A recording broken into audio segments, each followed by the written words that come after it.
In today's episode, we are going to be looking at fluid speed and release and balance in the swing, and all those aspects come when you get a good release of the hands and arms and a good recovery of the club's energy. So more specifically, I'm talking about being able to create the L shape in the through swing. So the L shape being the lead arm is relatively straight and the wrists have hinged.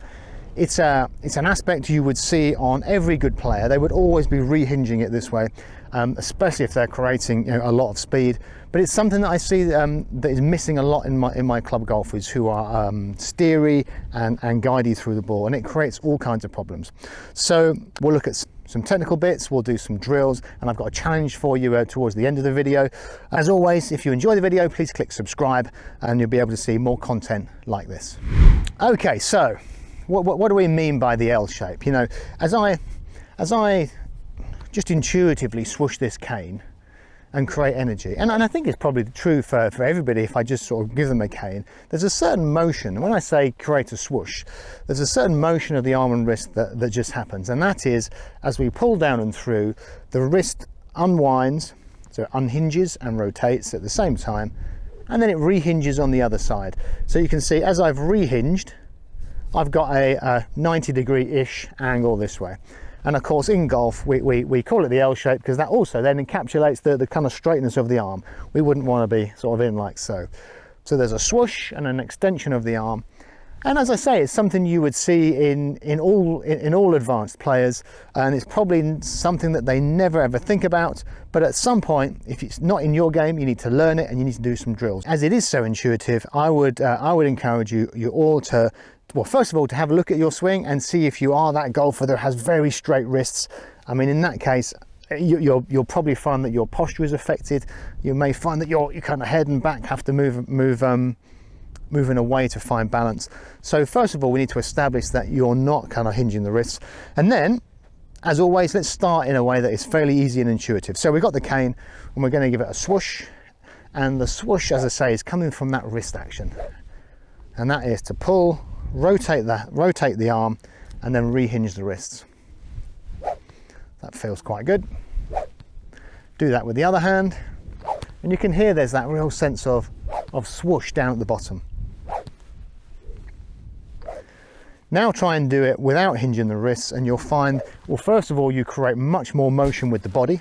So as the wrist does less, the body has to do more. And again, immediately we would find less balance, and you probably won't get the same speed from the stick as well. So more effort, less speed, not a great combination. So I'd have a few sort of swooshy motions with the cane, and then see if you can do the same thing with either hand with a club. So the club is obviously heavier. I wouldn't do it at any speed, but you can feel how at some point you go from dragging the club to letting it swoosh past you, and we don't have to aggressively sort of use our forearms and wrists to hinge it up. You should really be just allowing the weight of it to hinge upwards on its own. I'm really not putting any effort into that. In fact, I could probably do it with just a finger and a thumb on the handle. Just getting the club to rotate in that upwards manner in the through swing. So I do that left-handed, I do that right-handed. And as I say, the key thing there is recognizing it's not a physical thing. It's just about being loose enough and getting the right motion on the club. So your next challenge then is, can you do that with a ball? And if you go ahead and just make your normal swing trying to hinge it upwards, you're probably going to get straight back into your old pattern. So I would stick a camera there, and I would see if you can commit to finishing the swing only at head height, and that way you can check whether you've got the L shape. So if you go ahead and make your full swing, you're not going to know, are you? So you need that clear feedback. Can I get to that L shape in the through swing?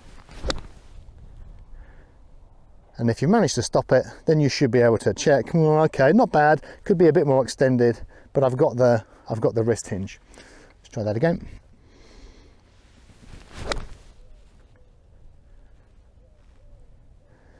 And there we are, we've got the L shape.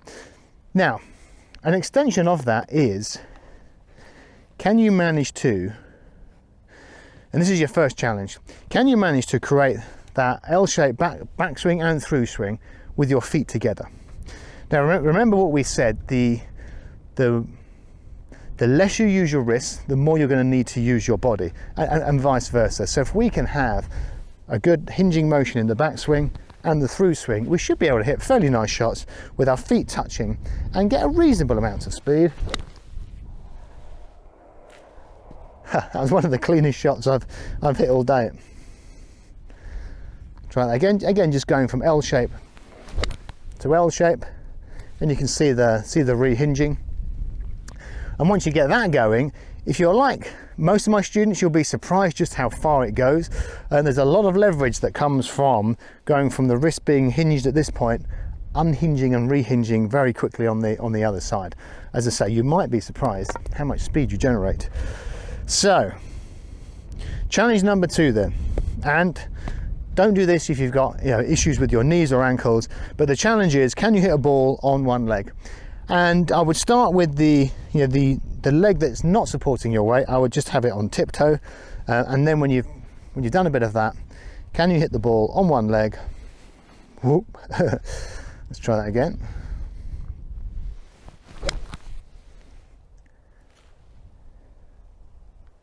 And then of course you would want to try the other leg. Again, you can use your weight bearing leg just as a balance aid, or you can just have it in the air.